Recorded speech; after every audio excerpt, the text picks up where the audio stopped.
সেদিন যদি আমার স্বামীকে রাগের মাথায় ডিভোর্স না দিতাম, আজকে হয়তো এই দিনটা পোহাতে হতো না, মানুষের মুখে কটু কথা শুনতে হতো না, আমার ছোট্ট মেয়েটাকেও এইটা ফেস করতে হতো না।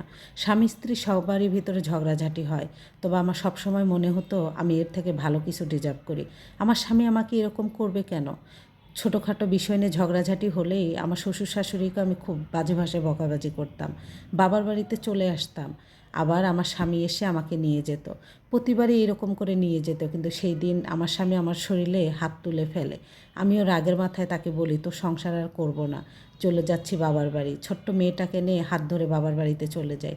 আমি প্রতিবারের মতো এবারও ভেবেছি সে তো এসে আমাকে নিয়ে যাবে, তার ভুল বোঝাবুঝি। তবে আমার চোখে শুধু তার খারাপ দিকটাই তখন প্রকাশ পাচ্ছিল। মনে হচ্ছিল এখান থেকে চলে গেলে আমি অনেক ভালো থাকতে পারবো, সুখে থাকতে পারবো। আমি তো একটা জাহান্নামের ভিতরে পড়ে আছি, তাই না? সবার আশেপাশে মানুষের কান পড়াও আমার কাছে মনে হতো। সবাই যখন বলতো সত্যি তোর জামাই তোর সাথে বেশি খারাপ ব্যবহার করে, তখন মনে হতো আমি এখানে থাকি কেন, কেন পড়ে আছি? এর থেকে তো আমি গার্মেন্টসে চাকরি করে খেলেও ভালো থাকতে পারবো। এই কথাটা ভেবে আমি তাকে রাগের মাথায় ডিভোর্স দিই। তাকে আমি একটা শিক্ষা দিতে চেয়েছিলাম যে আমি যদি ডিভোর্স দিতে চাই তাহলে সে হয়তো বা আমার কাছে নত স্বীকার করবে, তার পরিবার আমাকে নিয়ে যাবে প্রতিবারের মতো। কিন্তু আমার ভাবনা যে উল্টোটা হয়ে যাবে এটা আমার কল্পনার বাহিরেই ছিল। আমার ডিভোর্স হয়ে যায়, সেও ডিভোর্স ব্যাপারে সই করে দেয় সবার সামনে। আমি বারবার শুধু তার মুখের দিকেই তাকিয়েছিলাম যে সে হয়তো একবার বলবে। ডিভোর্স হয়ে যাওয়ার পর আমার স্বামী আমাকে সবসময় বলতো, তোমার জন্য আমার ঘরের দরজা সবসময় খোলা। আমি ভাবতাম কি এই বুঝি সে আমাকে নিতে আসবে, সে নিতে আসলে আমি যাব। ও ভাবতো যে আমি গেলেই সে নিবে। এরকম করতে করতে একটা বছর পার হয়ে যায়, আমি আর তার কাছে যাই না। আমার মেয়েটা বাবার জন্য অনেক পাগল, আমার থেকে তার বাবাকেই বেশি ভালোবাসে সে। আর তার দাদা দাদিরা যে তাকে ভালোবাসে না তা কিন্তু নয়, তাদের কাছেও যে থাকতো আমার বাচ্চাটা।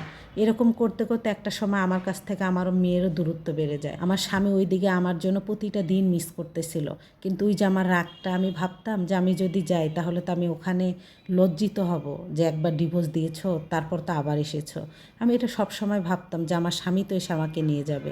একদিন, 2 দিন, 1 বছর পার হয়ে যায়, সে আর আসে না। ওই যে আমাকে বলে তুমি আসলে তোমার জন্য আমার ঘরের দরজা খোলা, কিন্তু আমি যেচে কখনো যাইনি লজ্জা পাবো বলে।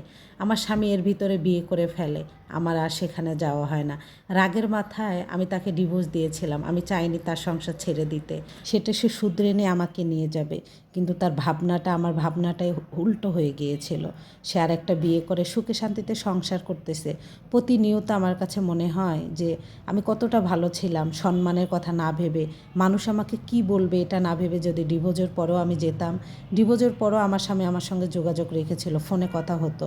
5 বছর আমি অপেক্ষা করি, এর ভিতরে আমার মায়ের পৃথিবীর মায়ে ত্যাগ করে চলে যায়। আমার চাচারা, আমার ফুপুরা ধরে আমাকে আরেকটা জায়গায় বিয়ে দেয়, এখন আমি সেখানেই আছি।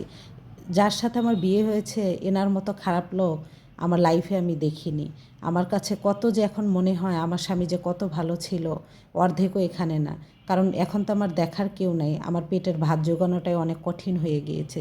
তাই আমার চাচারা, আমার বাবা, আমার ফুপুরা ধরে আমাকে বিয়ে দিয়েছে। আমার যার সাথে বিয়ে হয়েছে তার 3-4টা বউ আছে। একটা কথা বলে আপুদের উদ্দেশ্যে, রাগের মাথায় ডিভোর্সই সমাধান না।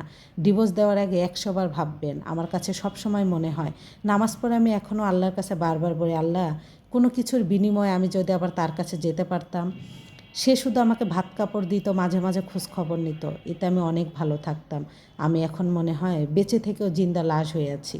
এটা একটা আপুর লাইফ হিস্টোরি। ধন্যবাদ সবাই।